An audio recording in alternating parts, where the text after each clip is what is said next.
ವಿದೇಶಗಳಲ್ಲೂ ಈ ಟೊಮೆಟೊ ಬಾತ್ಗೆ ತುಂಬಾ ಬೇಡಿಕೆ ಇದೆ ಅಂತಲೇ ಹೇಳ್ಬೋದು. ಅಂತಹ ಟೇಸ್ಟಿಯಾದಂಥ ಟೊಮೆಟೊ ಬಾತನ್ನ ನಾನು ನಿಮಗೆ ಶೇರ್ ಮಾಡ್ತಾಯಿದ್ದೀನಿ.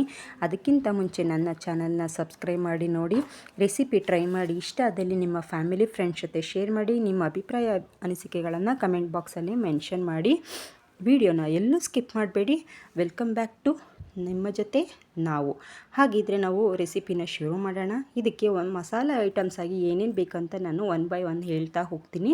ನಾವಿಲ್ಲಿ ಒಂದು ಮಸಾಲೆನ ರೆಡಿ ಮಾಡ್ಕೋಬೇಕು. ಅದೇ ಈ ಟೊಮೆಟೊ ಬಾತಿಗೆ ತುಂಬ ಟೇಸ್ಟ್ ಅಂತ ಹೇಳ್ಬೋದು.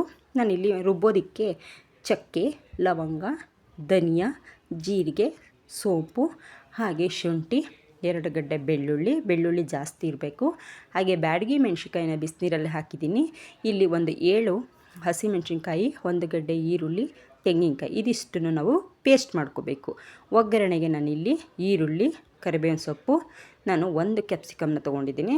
ಹಾಗೆ ನಾನು ಹಸಿ ಅವರೆಕಾಳು ತೊಗೊಂಡಿದ್ದೀನಿ. ಬಟಾಣಿ ಬೇಕಿದ್ದರೂ ತೊಗೋಬೋದು. ಇಲ್ಲಿ 3/4 kg ಟೊಮೆಟೊ ತೊಗೊಂಡಿದ್ದೀನಿ. ಇಲ್ಲಿ ಮಸಾಲೆಗೆ ಅಂತ ಹೇಳ್ಬಿಟ್ಟು ನಾನು ಚಕ್ಕೆ, ಲವಂಗ, ಏಲಕ್ಕಿ, ಸೋಂಪು, ಪಲಾವ್ ಎಲೆ, ಹಾಗೆ ಕಸೂರಿ ಮೇಥಿ, ಇದಿಷ್ಟು ಮಸಾಲೆಗೆ ಅಂತ ತೊಗೊಂಡಿದ್ದೀನಿ. ನಾನಿಲ್ಲಿ 2.5 ಲೋಟ ಅಷ್ಟು ಅಕ್ಕಿನ ತೊಳೆದು ನೆನೆಸಿಟ್ಕೊಳ್ತಾ ಇದ್ದೀನಿ. ಹಾಗಿದ್ರೆ ರೆಸಿಪಿನ ಶುರು ಮಾಡೋಣ. ಈ ಟೊಮೆಟೊ ಬಾತನ್ನ ನೀವು ಕುಕ್ಕರಲ್ಲಿ ಮಾಡೋದಕ್ಕಿಂತ ಓಪನ್ ಆಗಿ ಇಟ್ಟು ಮಾಡೋದ್ರಿಂದ ಇದ್ರ ಟೇಸ್ಟು ತುಂಬಾ ಚೆನ್ನಾಗಿರುತ್ತೆ ಅಂತಲೇ ಹೇಳ್ಬೋದು. ಈ ರೀತಿ ಒಂದು ಸಲ ಟ್ರೈ ಮಾಡಿ, ನೀವೇ ಹೇಳ್ತೀರಾ. ಈಗ ರೆಸಿಪಿನ ಶುರು ಮಾಡೋಣ. ನಾನಿಲ್ಲಿ ಆಯಿಲು ಮತ್ತು ತುಪ್ಪ ಎರಡನ್ನೂ ಹಾಕಿ ನಾವೇನು ಮಸಾಲ ಪುಡಿಗಳು ತಗೊಂಡಿದ್ವಲ್ಲ ಆ ಮಸಾಲ ಐಟಮ್ಸ್ನೆಲ್ಲ ನಾನಿಲ್ಲಿ ಹಾಕ್ಕೊಳ್ತಾ ಇದ್ದೀನಿ. ಇದನ್ನು ಚೆನ್ನಾಗಿ ಆಯಿಲಲ್ಲಿ ಪರಿಮಳ ಬರೋ ತನಕ ಚೆನ್ನಾಗಿ ಫ್ರೈ ಮಾಡ್ಕೋಬೇಕು. ಇದು ಆಯಿಲಲ್ಲಿ ಪರಿಮಳ ಬಿಟ್ಟ ತಕ್ಷಣ ನಾವು ಸ್ಲೈಸಾಗಿ ಕಟ್ ಮಾಡಿದಂತಹ ಈರುಳ್ಳಿನ ಹಾಕಿ ಫ್ರೈ ಮಾಡ್ಕೋಬೇಕು. ಆಯಿಲಲ್ಲಿ ಈರುಳ್ಳಿ ಸ್ವಲ್ಪ ಫ್ರೈ ಆಗ್ತಿದ್ದಂಗೆ ನಾವೇನು ತೊಗೊಂಡಿದ್ವಿ ಅವರೆಕಾಳು, ಅದನ್ನು 1 by 1 ಸೇರಿಸ್ತಾ ಹೋಗಬೇಕು. ನಾನಿವಾಗ ಅವರೆಕಾಳನ್ನು ಸೇರಿಸ್ತಾ ಇದ್ದೀನಿ. ನೀವು ಬಟಾಣಿ ತೊಗೊಂಡ್ರೆ ಇದನ್ನು ಬಟಾಣಿ ಇವಾಗ ಹಾಕೋಬಾರ್ದು, ಲಾಸ್ಟಲ್ಲಿ ನೀವು ನೀರೆಲ್ಲ ಹಾಕ್ತಿರಲ್ಲ ಆವಾಗ ಬಟಾಣಿ ಹಾಕಿದ್ರೆ ತುಂಬಾ ಚೆನ್ನಾಗಿರುತ್ತೆ.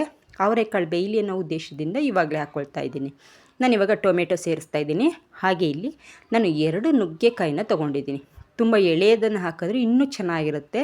ನಾನಿಲ್ಲಿ 2 ನುಗ್ಗೆಕಾಯಿನ ತೊಗೊಂಡು ಆಯಿಲಲ್ಲಿ ಹಾಕಿ ಚೆನ್ನಾಗಿ ಇವಾಗ ಫ್ರೈ ಮಾಡ್ತೀನಿ. ಟೊಮೆಟೊ ತುಂಬ ಸಾಫ್ಟ್ ಆಗಬೇಕು, ಆವಾಗಲೇ ಟೇಸ್ಟ್ ತುಂಬ ಚೆನ್ನಾಗಿ ಬರುತ್ತೆ. ನಾನಿಲ್ಲಿ ಅರಿಶಿನ ಹಾಗೆ ಉಪ್ಪು ಎರಡನ್ನೂ ಹಾಕಿ ಚೆನ್ನಾಗಿ ಇವಾಗ ಫ್ರೈ ಮಾಡ್ತೀನಿ. ಟೊಮೆಟೊ ತುಂಬ ಸಾಫ್ಟ್ ಆಗಬೇಕು, ಅಲ್ಲಿ ತನಕ ಚೆನ್ನಾಗಿ ಇದನ್ನು ಫ್ರೈ ಮಾಡ್ಕೋಬೇಕು. ಟೊಮೆಟೊ ಸಾಫ್ಟಾಗಿ ಸ್ವಲ್ಪ ಆಯಿಲ್ ಬಿಡ್ತಾ ಹೋಗುತ್ತೆ, ಆವಾಗ ಇದು ಬೆಂದಿದೆ ಅಂತ ಅರ್ಥ. ನಾವಿವಾಗ ಏನನ್ನ ಮಸಾಲ ಐಟಮ್ಸ್ನ ರುಬ್ಬಿದ್ವಲ್ಲ ಅದನ್ನು ಇವಾಗ ಆ್ಯಡ್ ಮಾಡ್ಕೋಬೇಕು. ಮಸಾಲ ನಾವೇನೂ ಸಹ ಫ್ರೈ ಮಾಡಿಲ್ಲ, ಅದಕ್ಕೋಸ್ಕರ ಆಯಿಲಲ್ಲೇ ಚೆನ್ನಾಗಿ ಇದನ್ನು ಫ್ರೈ ಮಾಡಬೇಕು. ಓಪನ್ ಪಾತ್ರೆಯಲ್ಲಿ ಮಾಡಿ ಕುಕ್ಕರ್ನ ಕ್ಲೋಸ್ ಮಾಡಿ ಬೇಯಿಸಬೇಡಿ. ಈ ರೀತಿ ಮಾಡಿ ನೋಡಿ, ತುಂಬಾ ಟೇಸ್ಟಿಯಾಗಿರುತ್ತೆ. ಈ ಮಸಾಲ ಹಾಕ್ತಿದ್ದಂಗೆ ಇದ್ರ ಪರಿಮಳಕ್ಕೆ ಹೊಟ್ಟೆ ತುಂಬ ಹಸಿವು ಜಾಸ್ತಿ ಆಗಿಬಿಡುತ್ತೆ, ಅಷ್ಟು ಪರಿಮಳ ಚೆನ್ನಾಗಿರುತ್ತೆ. ಅಕ್ಕಪಕ್ಕದವ್ರಿಗೂ ಸಹ ಏನಿದು ನಮ್ಮನೆ ಏನು ಮಾಡ್ತಾಯಿದ್ದಾರೆ ಅಂತ ಅನಿಸ್ಬಿಡುತ್ತೆ, ಅಷ್ಟೊಂದು ಟೇಸ್ಟಿಯಾಗಿರುತ್ತೆ. ನಾನಿಲ್ಲಿ ಕರಿಬೇವನ್ನ ಹಾಕೋತಾ ಇದ್ದೀನಿ. ಕರಿಬೇವನ್ನ ಹಾಕಿ ಈಗ ನಾನು ಕ್ಯಾಪ್ಸಿಕಮ್ ತೊಗೊಂಡಿದ್ನಲ್ಲ ಅದನ್ನು ಹಾಕ್ಕೊಳ್ತಾ ಇದ್ದೀನಿ. ಅದನ್ನು ಹಾಕಿ ಚೆನ್ನಾಗಿ ಇವಾಗ ಫ್ರೈ ಮಾಡ್ಕೋಬೇಕು.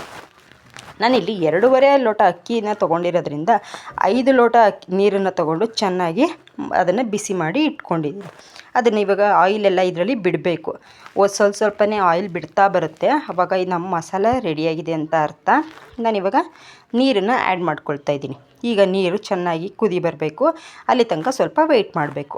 ಈ ಕುದಿ ಬಂದ ತಕ್ಷಣ ನಾವು ಅಕ್ಕಿನ ಏನು ತೊಳೆದಿಟ್ಟಿದ್ವಲ್ಲ ಅದನ್ನು ಹಾಕಿ ಚೆನ್ನಾಗಿ ಮಿಕ್ಸ್ ಮಾಡಿ, ಉಪ್ಪು ಏನು ಬೇಕು ಅಂತ ನೋಡಿಬಿಟ್ಟು ಸ್ವಲ್ಪ ಅಡ್ಜಸ್ಟ್ ಮಾಡಿ ಇದನ್ನು ಚೆನ್ನಾಗಿ ಒಂದು ಸಲ ತಿರುಗಿಸಿ ಒಂದು ತಟ್ಟೆನ ಮುಚ್ಚಿ ಇದ್ರ ಮೇಲೆ ಒಂದು ವೆಯ್ಟನ್ನ ಇಡಬೇಕು. ನಾನಿಲ್ಲಿ ವೆಯ್ಟನ್ನ ಇಟ್ಟು ಸಿಮ್ಮಲ್ಲಿಟ್ಟು ಚೆನ್ನಾಗಿ ಬೇಯಿಸಿದ್ದೀನಿ. ನೋಡಿ ಇದ್ರ ಪರಿಮಳ ಎಷ್ಟು ಚೆನ್ನಾಗಿರುತ್ತೆ ಅಂದರೆ ಯಾವ ಹೋಟೆಲಲ್ಲೂ ಸಹ ಈ ರೀತಿಯಾದಂತಹ ಟೊಮೆಟೊ ಬಾತ್ ಸಿಗಲ್ಲ ಅಂತಲೇ ಹೇಳ್ಬೋದು. ಮಸ್ಟ್ ಆ್ಯಂಡ್ ಶುಡ್ ಇದನ್ನು ಟ್ರೈ ಮಾಡಿ ನೋಡಿ, ತುಂಬಾ ಚೆನ್ನಾಗಿರುತ್ತೆ. ನೀವು ಇದನ್ನು ಬ್ರೇಕ್ಫಾಸ್ಟಾಗಿ ಮಾಡ್ಕೋಬೋದು, ಲಂಚಾಗಿ ಮಾಡ್ಕೋಬೋದು, ಡಿನ್ನರಾಗಿ ಮಾಡ್ಕೋಬೋದು. ತುಂಬಾ ಇದು ಎಲ್ಲ ಅಂದರೆ ಡಿನ್ನರು ಮತ್ತು ಲಂಚು, ಬ್ರೇಕ್ಫಾಸ್ಟ್ ಎಲ್ಲದಕ್ಕೂ ಇದು ಪರ್ಫೆಕ್ಟ್ ಅಂತಲೇ ಹೇಳ್ಬೋದು. ರಾಯ್ತ ಮತ್ತು ಈರುಳ್ಳಿ ಇದ್ರ ಜೊತೆಗೆ ಬೆಸ್ಟ್ ಕಾಂಬಿನೇಷನ್ ಅಂತಲೇ ಹೇಳ್ಬೋದು. ಒಂದು ಸಲ ಇದನ್ನು ಟ್ರೈ ಮಾಡಿ. ಹಾಗೆ ನನ್ನ ಚಾನಲ್ನ ಸಬ್ಸ್ಕ್ರೈಬ್ ಮಾಡಿ, ನಿಮ್ಮ ಫ್ಯಾಮಿಲಿ ಫ್ರೆಂಡ್ಸ್ ಜೊತೆ ಶೇರ್ ಮಾಡಿ. ಇದೇ ರೀತಿಯಾದಂಥ ಈಸಿಯಾದಂಥ ರೆಸಿಪಿ ಜೊತೆಗೆ ನಾನು ನಿಮ್ಮ ಜೊತೆ ಮತ್ತೆ ಸಿಗ್ತಾ ಇರ್ತೀನಿ.